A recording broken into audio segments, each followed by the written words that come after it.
Dari tujuan itu, terkadang manusia itu tidak merasa perjalanannya itu adalah menyesatkan. Tujuannya itu adalah menyesatkan, atau bahkan dia ketika berjalan menuju suatu tujuan itu sudah tersesat. Itu terkadang manusia tidak merasakan di situ. Selama kita ini masih hidup, masih banyak cerita yang belum kita saksikan dan belum kita rasakan. Dan dari cerita-cerita itu, terkadang kita sudah meninggalkan terlalu jauh, kemudian kita baru ingat, oh ini perjalanan saya yang dulu, oh ini proses saya yang kemarin. Itulah manusia. Jadi kalau dalam bahasa Jawa istilahnya itu nyendok lali, ngindet iling. Jadi setiap perjalanan manusia itu masih mempunyai ceritanya sendiri-sendiri, karena itu pribadi. Dan pada saat ini saya ajak saudara-saudara untuk bercerita tentang proses manusia itu sendiri, ya. Proses manusia itu sendiri. Kenapa sih dalam satu grup musik, ya? Dalam satu grup musik itu kan bermacam-macam alat. Misalnya kalau saya gambarkan, saya beri contoh, itu musik dangdut. Ada seruling, ada kendang, drum, kemudian saksofon, ada trompet, gitar, gitu, melodi, ritme, bass, ada keyboard, ada tamborin, kemudian ada vokalis. Di situ juga masih ada MC. Ini satu gambaran manusia di dunia. Dan dari kesekian banyak alat musik itu, nadanya pun sama, mulai dari nada rendah sampai nada tinggi, ya. Dari nada rendah sampai nada tinggi yaitu 1, 2, 3, 4, 5, 6, kemudian 7, do, re, mi, fa, sol, la, si, do. Kenapa harus 7? Kok nggak 8, 9 atau 10, ya kan? Nah, dalam setiap perjalanan manusia, huruf 7 atau angka 7 atau istilah 7, misalnya dalam Al-Fatihah itu ada 7 ayat, ya kan? Kemudian dalam hidup itu pengampunan ada 7 pengampunan artinya. Nah, di situ kan kita bisa narik kesimpulan dari hari pun 7 hari, ya kan? 7 hari kan 7 hari. Kenapa harus 7? Kalau kita tarik kesimpulan, setiap manusia itu mempunyai tujuan yang pasti dan mempunyai tujuan yang jelas. Itu pasti, nggak mungkin tidak. Gitu. Nah, tujuannya kemana? Ini harus benar-benar peka manusia, dituntut harus benar-benar mengerti dan harus benar-benar paham tujuan yang sebenarnya, ya kan? Ketika manusia lahir di dunia, kemudian nanti kembalinya kemana itu harus tahu, tujuannya pun harus pasti. Jadi kalau saya bilang tujuannya itu bukan ke neraka atau ke surga, ketika kita bisa menikmati suasana alam semesta seperti ini, ya toh, ketika kita masih bisa bernapas, ketika kita masih bisa berbicara, kita masih bisa bersilaturahmi kepada sesama, itulah surga. Itulah surga. Dan ketika kita nggak bisa merasakan apa-apa, mata tertutup, mulut terkunci, napas sudah tidak ada, ya saya nggak bisa bilang apakah itu neraka. Yang pasti neraka adalah kenyataan yang ada di alam semesta ini. Itulah surga. Dan neraka pun apa yang ada di keadaan alam semesta ini. Ketika kita masih bisa merasakan, enak berarti surga, nggak enak berarti neraka. Simpel. Artinya simpel. Dari tujuan itu, terkadang manusia itu tidak merasa. Kalau setiap perjalanannya itu adalah menyesatkan, tujuannya itu adalah menyesatkan, atau bahkan dia ketika berjalan menuju suatu tujuan itu sudah tersesat, itu terkadang manusia tidak merasakan di situ. Kenapa saya bilang begitu? Ini sudah pasti. Kita asalnya dari mana, harus kembali kemana, kan begitu. Satu contoh, ketika saudara melakukan perjalanan panjang, punya satu tujuan, ya, Saudara punya tujuan, mulai dari rumah, tujuannya ke tempat kerja. Nanti otomatis sore harus kembali ke rumah. Ini tujuan yang pasti. Jadi tujuannya itu bukan berarti Anda itu bertujuan mencari uang, tapi mencari pekerjaan. Nah, dari hasil pekerjaan itulah akhirnya menghasilkan upah. Upah itu bermacam-macam, bisa berbentuk makanan, minuman, bisa berbentuk rokok, ataupun bisa berbentuk duit. Itu upah dari pekerjaan. Tak beda ketika kita ini hidup di dunia. Ketika kita ini bekerja sama, satu contoh ya, kita bekerja sama, bahwa kita benar-benar menyembah kepada Tuhan, bahwa kita ini benar-benar menyaksikan dan merasakan kebesaran Tuhan. Di situ Tuhan akan memberi upah buat kita. Dan upah itu apa? Tergantung manusianya, sesuai perjalanannya. Jadi bukan tujuan pokok itu ke surga atau ke neraka, itu bukan tujuan pokok. Tujuan pokok adalah ketika kita kembali ini tahu jalannya. Nah, kembali ke pokok persoalan tadi. Ketika musik dan itu ada kekompakan dari para personel, ya kan, nggak saling mencela, nggak saling menghina, nggak saling menghujat, nggak saling menyalahkan, nggak saling menfitnah, ya kan, nggak saling menyesatkan, kan bisa enak didengar. Paham ya? Ini alatnya berbeda, tetapi nadanya sama. Artinya mulai tangga nada mulai do sampai do tinggi kan sama, semua kan sama. Sulingnya nadanya juga begitu, keyboardnya nadanya juga begitu, gitar pun nadanya juga begitu. Tetapi ketika para personel bisa memainkan, ya kan, bisa memainkan keharmonisan, bisa memainkan alat musik itu dengan sempurna, kan enak didengar, disaksikan juga enak, didengar juga nikmat. Artinya dalam satu panggung di antara para personel itu nggak ada yang saling menyalahkan, nggak ada saling menyalahkan.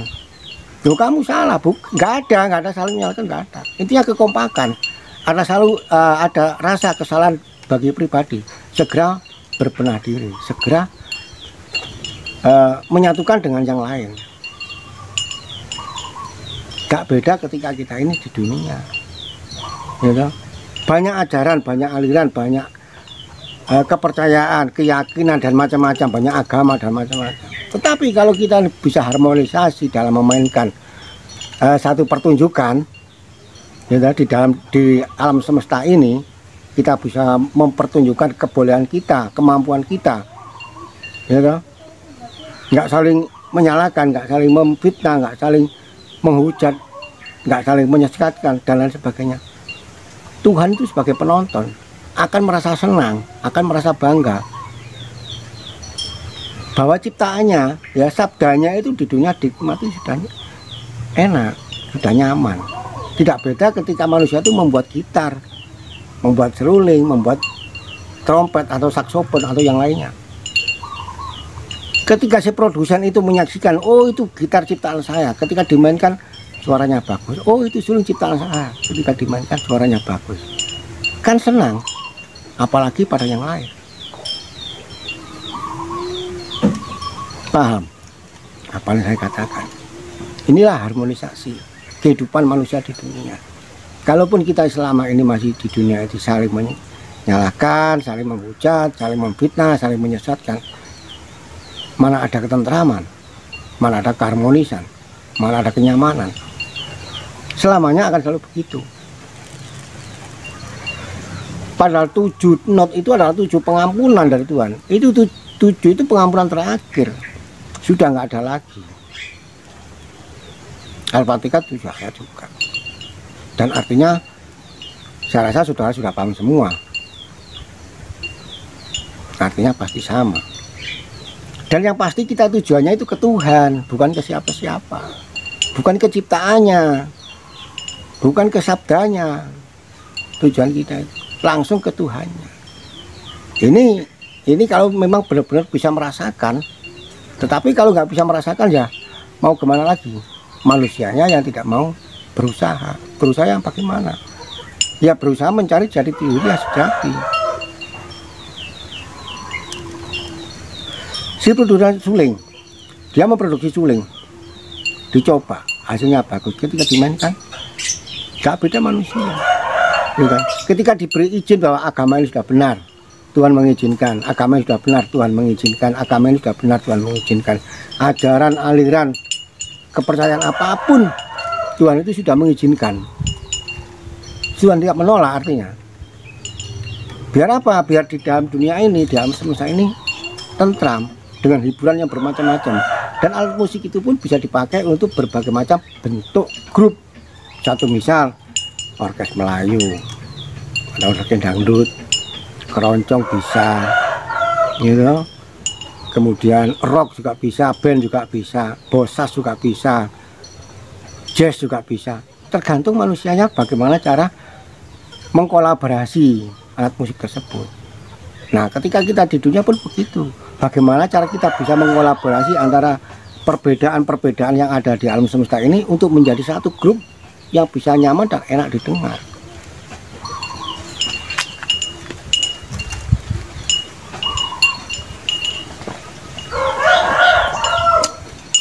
Ini suatu wawasan. Bagi saya ini suatu wawasan. Jadi kesadaran itu benar-benar dituntut mutlak oleh rasa kita sendiri. Kita harus benar-benar sadar bahwa kita ini berasal dari Tuhan dan nanti akan kembali ke Tuhan juga. Itu bukan ke sana atau ke sana, bukan.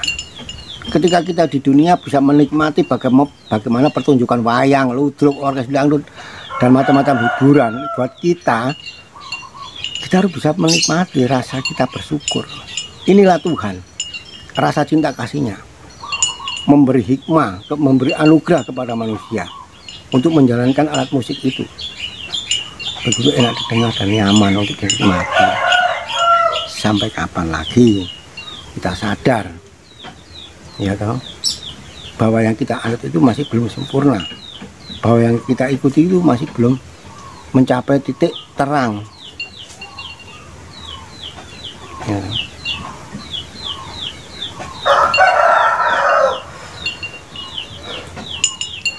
Padahal, ya kan, padahal manusia di dunia itu rata-rata sudah cerdik, jenius, pinter, pandai, nggak mau disalahkan, dan isinya cuma menyalahkan, mengkafirkan, mensesatkan. Itulah manusia yang tidak sesuai dengan kehendaknya, nggak sesuai dengan egonya, berarti dianggap salah, dianggap keliru, dianggap sesat, dan lain sebagainya.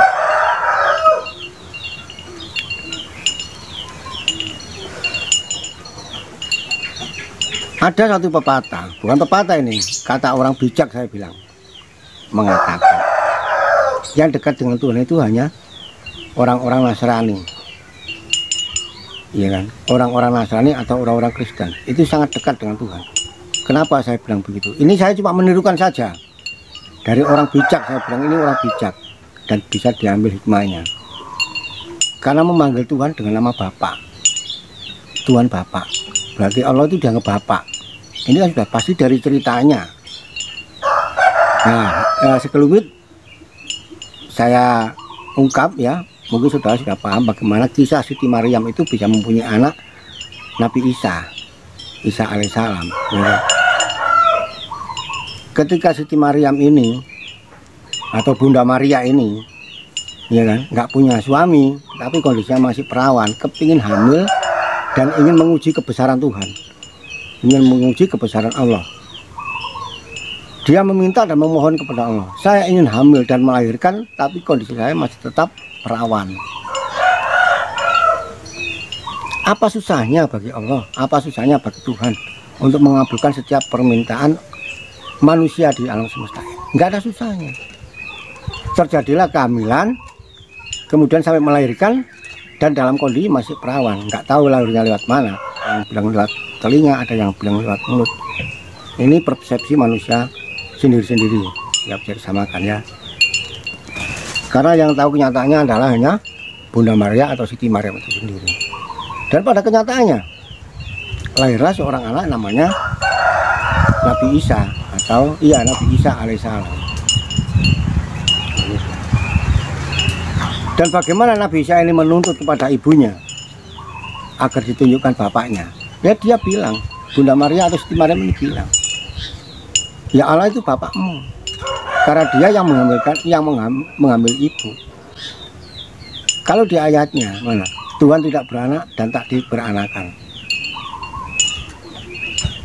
Ya. Tuhan tidak beranak dan tak diperanakan. Iya, memang Tuhan itu tunggal, memang Tuhan. Tapi pada kenyataannya siapa bisa memungkiri bahwa itu siap menjadi kehendaknya? Dan proses kehendak manusia diijabahi atau dituruti. Ya. Terus mau amal apa lagi yang kita tuntut dari Tuhan? Hal seperti itu bisa terjadi. Benar-benar bisa merasakan kebesaran Tuhan. Nah, di sini akhirnya umat Nasrani menganggap Allah itu Bapak, Tuhan Bapak. Kan sudah dekat. Merasakan kedekatan seperti halnya bapak dengan anak. Merasakan kedekatan seorang anak pada orang tua. Ini warga Nasrani. Sekali lagi saya bilang ya, saya cuma menirukan dan mengambil hikmah kesimpulan dari yang mempunyai kata-kata seperti itu. Ya. Yang kedua, orang yang merasa dekat dengan Tuhan itu adalah orang Hindu atau Buddha. Karena apa? Menyebutnya Om. Tuhan itu disebut Om. Om Santi Santi Om. Ya, disebutnya Om. Karena nggak ada kedekatan antara keponakan dengan Om, nggak mungkin. Jadi kedekatan seperti itu. Ini kalau dibilang katanya kan, kata-katanya kan cuma simpel, apa itu nggak sepele kan. Salamnya orang Hindu Buddha gimana? Om, nyebutnya kan Om, dan Tuhan sebutnya Om. Tetapi kenapa orang Islam yang merasa dirinya itu paling benar dan merasakan agama itu paling sah di hadapan Tuhan atau paling disahkan oleh Tuhan, kok masih Toha nyebutnya? Nah, Toha itu apa? Toha itu permintaan, Toha itu doa. Kok masih meminta? Padahal sudah dikabulkan semua. Apa yang diinginkan manusia ini sudah dikabulkan. Keinginan baik diberi, keinginan nggak baik juga oke. Gitu. Apa yang diinginkan itu. Nah, ini kan dituntut satu kesadaran bagi manusia itu sendiri. Ya maaf saja, saya tidak merendahkan agama Islam. Tapi pada kenyataannya kan seperti itu.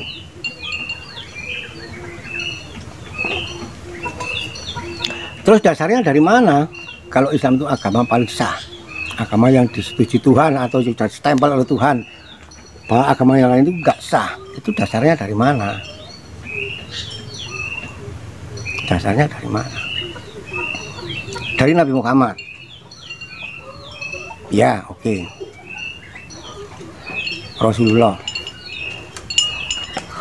yang apa istilahnya, merubah dari kegelapan menjadi terang benderang. Bukan berarti alamnya ini gelap, bukan, dan terang itu bukan. Ini secara simbolis ya, secara kenyataan yang ada.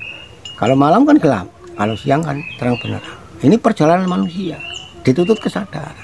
Nah, kalau memang agama Islam itu agama yang paling benar, kenapa manusia yang nggak bisa tentram, nggak bisa nyaman, masih menyalakan sana sini? Ini suatu proses lagi. Nah, tujuanmu apakah seperti itu? Saya rasakan tidak. Itulah manusia, kesadaran. Dari sekian banyak alat musik tadi, ya kan, saya gambarkan secara simbolik bentuk suling, gitar dan lain sebagainya tadi itu. Seperti halnya ketika manusia ini mempunyai satu ajaran atau keyakinan, tradisi budaya masing-masing, tetapi masih belum paham dengan apa yang dianutnya, apa yang diikutinya, kan seperti itu. Gitu. Ini satu contoh, saja, dan masih banyak lagi kisah-kisah yang lain. Gitu. Kisah-kisah seperti Nabi Adam itu siapa, gitu. Kan masih banyak yang harus kita ketahui dan harus kita pelajari. Bukan hanya sekedar katanya kata siapa, kan seperti itu. Ya, mudah-mudahan apa yang saya katakan bisa bermanfaat bagi saudara-saudara semuanya, dan saya mohon maaf apabila ada kesalahan. Tak lupa kita sebagai manusia biasa tanpa daya kuasa apa-apa, semua sudah menjadi kehendaknya Tuhan. Kita ikuti aja, nggak usah menantang arus. nggak usah menantang arus, kita ikuti arus itu aja. Arusnya kemana nanti kita ikuti, nanti toh kita akan menjadi ketemu satu tujuan yang pasti. Tetapi kalau kita menantang arus, kita akan sakit. Air ketika di alam semesta ini ada aliran sungai, ada aliran apa itu, wes macam-macam lah. Nanti ujung-ujungnya kan ke laut juga, ujungnya ke situ. Ngomongnya saya bisa, ngomongnya biasa paham ngomongnya. Apapun ajarannya, apapun agamanya, tujuannya cuma satu, tujuannya kepada Tuhan, kan gitu. Itu kan bicaranya seperti itu. Lah kalau sudah tahu ajaran seperti itu, kalau sudah tahu tujuannya ke Tuhan, nah apa salahnya kalau kita ini bersatu padu, guyub rukun, mencapai satu tujuan, kan gitu. Karena Tuhan itu Rahman Rahim, cinta kasih, nggak bisa dipungkiri gitu. Oke, terima kasih, sampai jumpa lagi, lain waktu kita sambung lagi.